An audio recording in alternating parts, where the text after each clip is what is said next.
Hi-fi companies are giving the established Western brands a run for their money, while Sennheiser, Beyerdynamic, audeze, Head Audio, and others have produced ever more expensive headphones, and in some instances, some with very questionable build. Chinese alternatives like Hi-Fi Man and Sivga have been pushing ahead with lower cost options. Today, we're going to look at Sivga's newest headphone, which they call the Luan. This is a $300 open-back headphone, and some might think of it as a sister to the Phoenix, Sivga's last open-back headphone. Let's see what the Luan has to offer. The Luan is a dynamic driver open-back design. Sivga says that the tuning presents deep and clear bass, smooth but layered mids, and delicate treble. The company claims that the Luan will render even small details and resolution. Sivga's marketing is fairly conservative. They do not provide a frequency response graph or flamboyant endorsements by well-known audio enthusiasts or professionals. Low-key is apparently their motto. As for build, Sivga gives us two color options, dark brown or tan. The ear cups are solid wood, which is smooth to the touch. The majority of this headphone is made from wood and metal. The open mesh on the ear cups is nothing new. We have seen this design replicated before on many other headphones, but there's no reason to change something that is already functional. The headband is a flap of leather with minimal padding. The headband can be adjusted using tension sliders. The ear cups swivel horizontally and vertically, ensuring a proper fit, I'm sure, for many people. The ear pads are quite large. They are oval and sit fully around the ears. They are attached using Sivga's proprietary locking mechanism, which involves twisting the ear pads on and off their grooves.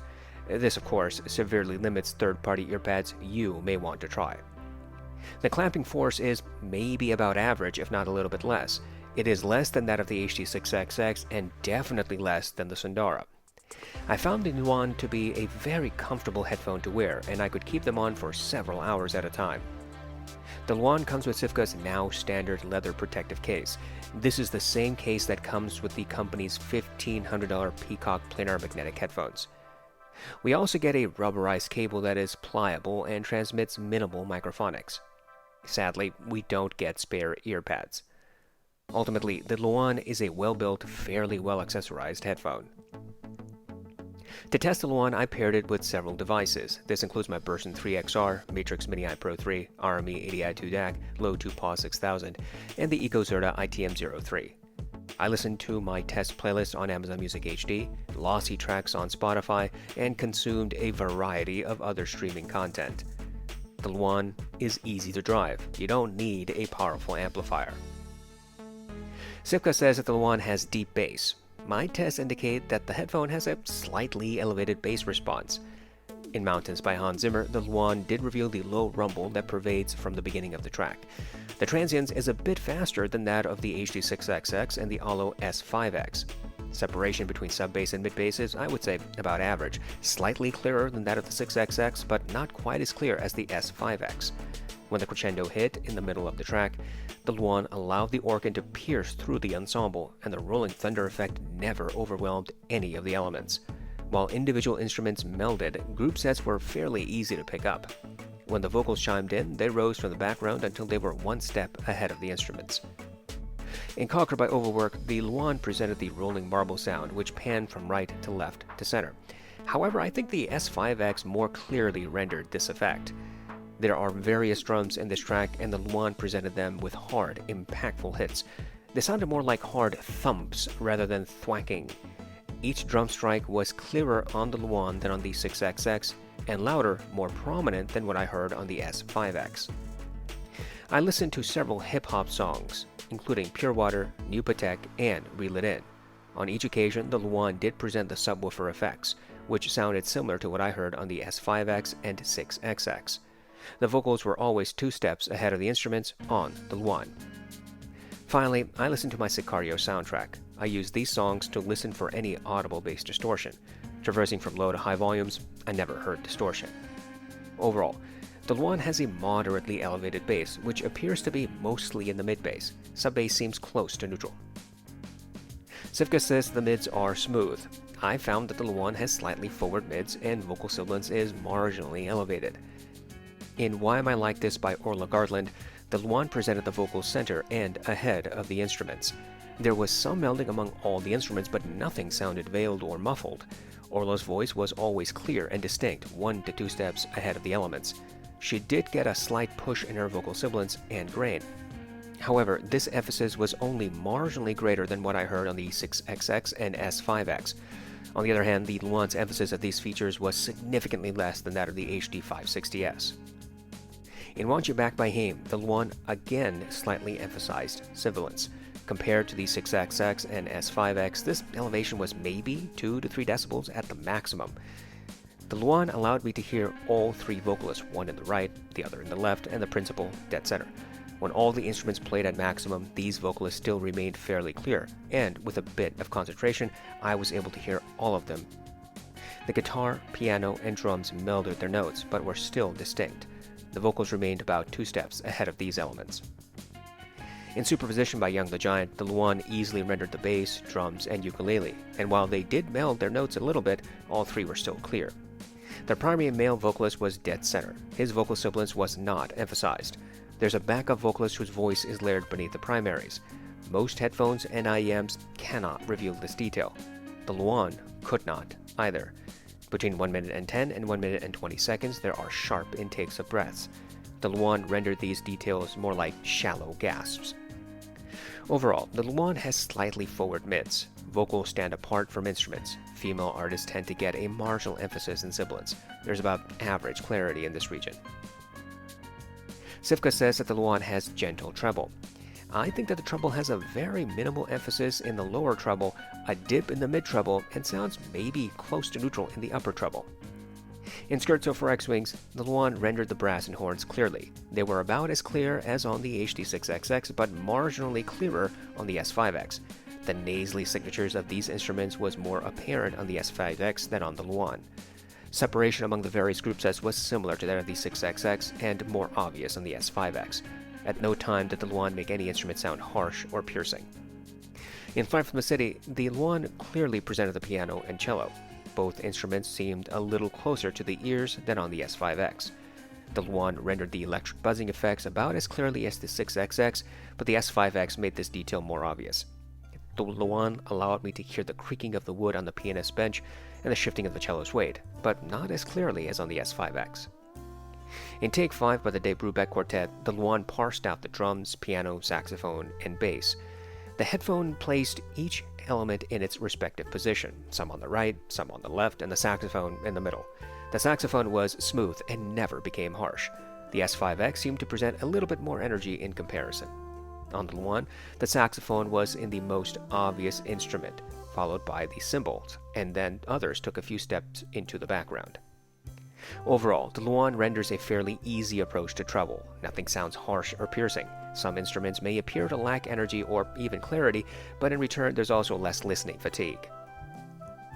Sivga claims that the Luan will allow us to hear small details. I don't think that's true. In fact, I thought that the Luan's detail rendition was average at best.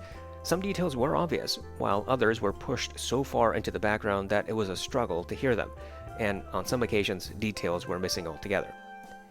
Creaking of wood, shifting of a cello's weight, multiple vocalists, plucking of guitar strings, gravelly natures of voices, these types of details are easy to hear, but more nuanced, subtle, layered details are not particularly obvious. For a more quantitative test, I used the song New Light by Kazuki. This track has layers of details, including the sound of children playing, wind, rustling of grass, synth, piano, and footsteps. I count the number of steps I can hear in the first 60 seconds. The Sennheiser HD800S presents 22 footsteps. The Focal Clear, 18. The Austrian Audio Hi-X65 presents 16 to 17 footsteps. The Austrian Audio Hi-X55 presents 16. The Hi-X15 and X25BT each present 13 to 14 footsteps. The Hi-Fi Mansandara, Avantone Planar, Sivga Phoenix, and Baronamic DT1990 present 10 to 11. The Allo Audio S5X rendered 10. The S4X gives us 9. The The Monolith M1070, M1570, Sivga Luan, and Ultrasound Pro 1480i all provide 8 to 9. The audeze LCD2 Closed and LCD2 Classic each provide 7 to 8 footsteps. The M1060C provides 7 footsteps. The audeze LCD1 and HD6XX present 6 to 7 footsteps. The Neumann NDH20 presents 5 to 6. The Luan rendered 7 clear footsteps. On my scale of detail retrieval, the HD6XX and LCD1 are the average performers. Any headphone that provides more or less detail is judged accordingly. So the NDH20 would be considered as below average and the hifi Mansundara as above average. Here, based on this scale, I think the Luan has about average detail retrieval, similar to that of the 6XX, the LCD1, and also the audeze LCD2 Closed and LCD2 Classic. Sivga doesn't say anything about the Luan soundstage ability. The general argument is that open-back headphones always have wider soundstage than their closed-back counterparts, and that's not necessarily the case. Some open-back headphones sound as wide as closed-back, and some closed-back sound wider than popular open-back options, so it's a matter of tuning and overall design. Here, on the Luan, I thought that the soundstage was easily above average. Nothing sounded claustrophobic, as anything from Beats or Bose tend to do, for example. The Luan does render elements in their respective positions when such details are recorded into the track and supposed to be obvious. Take 5 is a good example. This track specifically separates elements into their places. The Luan easily rendered that. I have a soundstage scale. I use the HD6XX and LCD1 as my average performers. Headphones that have more or less soundstage than these two are therefore judged accordingly. The audeze Mobius and all Beats headphones have claustrophobic soundstage. The NDH20 and ATH M60X have below average soundstage. The 6XX and LCD1 obviously have average soundstage. The Sivga Phoenix, Emotiva GR1, and Ultrasound Pro 1480i have average to maybe above average soundstage. The hifi Mansundara, Avantone Planar, Austrian Audio Hi X55 and X65, and the LCD2 Classic have above average soundstage. The hifi Mandiva has wide soundstage. The HD800S has super wide soundstage. In my opinion, the Luan has soundstage that is wider than the HD6XX and LCD1, but not quite as wide as the Sundara. Sivga does not specify what sound signature they were trying to achieve with this headphone. This can be frustrating for those who simply want a straightforward explanation from the manufacturer, and without a frequency response graph, we don't even have a general idea of what to expect. Sivga tries to offer some vague commentary about the sound, and while marginally helpful, it probably will not be sufficient for many would-be customers. In my opinion, the Luan has a lazy sideways S-shaped sound. There's a bit of emphasis in the bass, the mids are forward, and the treble has some noticeable reduction, particularly in the mid-treble. Sivga says that the Luan has deep bass. I suppose you could think that too. Sub-bass is apparent, and mid-bass has a marginal emphasis. But bassy, this headphone is not. You won't get hard, piercing drum slams, for example. Sivga also claims that the mids are smooth. I think that's a matter of perspective. There is a slight emphasis of sibilance for female artists. Some listeners may feel this push is not enough. Others may say it is still too much, and some might find it just perfect. What I can say is that the Luan does not render harsh vocals which stand apart from other elements in a mix. Sivga's promise that the Luan has a gentle treble I think is mostly true. I could never get this headphone to sound piercing. The Luan's detail retrieval is about average, but its soundstage is, I think, above average. The overall package here is an interesting one, and might be right for those looking for a headphone with just a bit of flair. I think it's important to compare gear to get a fuller appreciation of new stuff. Here, we're going to compare the Luan against the Phoenix and the Apos Caspian. For these comparisons, I plugged each headphone into a passive AB switch that was connected to my RME 80i2 DAC. I volume mashed as closely as possible and listened to my test playlist. The Phoenix, in comparison to the Luan, has greater bass emphasis. This is obvious in sub-bass, where the Phoenix has stronger rumble and longer decay. Separation between sub-bass and mid-bass is a bit more clear on the Luan. Drum strikes are sharper on the Phoenix. The mids are more forward on the Phoenix than the Luan. The former adds more vocal sibilance and grain. Both headphones seem equally capable of separating multiple vocalists, and overall clarity in this region, I think, was probably more obvious on the Phoenix. Vocals are a little closer to the ears on the Phoenix, while on the Luan, vocals stand further away, and they're also more separated from their surrounding instruments. The Phoenix renders a treble emphasis compared to the Luan. The Luan is less clear in this region than the Phoenix, which tends to exhibit more energy and detail. The Phoenix has more detail than the Luan, but is not as wide-sounding as the Luan. The Caspian has more bass emphasis than the Luan. The latter has more clarity in this region and faster transients. The Caspian has more bass bleed into the mids. Drum strikes have longer decay on the Caspian, but do not sound piercing or sharp. The mids are similar between the two headphones. Both are slightly forward. Both marginally emphasize sibilants. Both render vocals apart from instruments. However, the Luan's vocals are a little further away from the ears and slightly more clearly parsed away from surrounding elements. The treble is on the softer, gentler side on both headphones.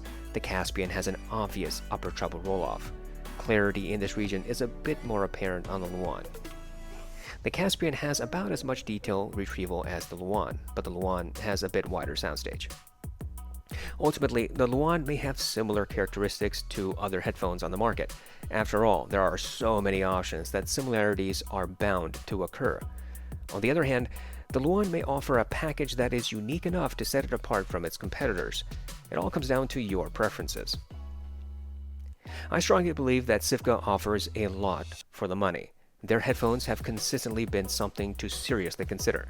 These products are well made, affordable, and have a variety of tunings to suit all kinds of preferences. And the Luan is no different. The build and accessories are quite good. Comfort, I think, is stellar. Overall sound signature, in my opinion, is fairly unique. There's just a kick of bass emphasis, a nudge in the mids, and a gentle treble, all of which might be the right combination for many audiophiles.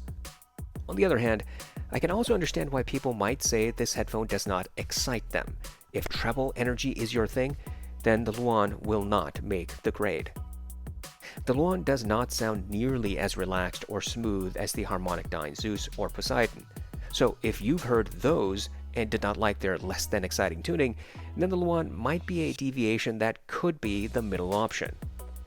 Regardless, I think that the Luan is indeed value. There's plenty here to think about. While it may not be your cup of tea, it is a solid contender among all the options.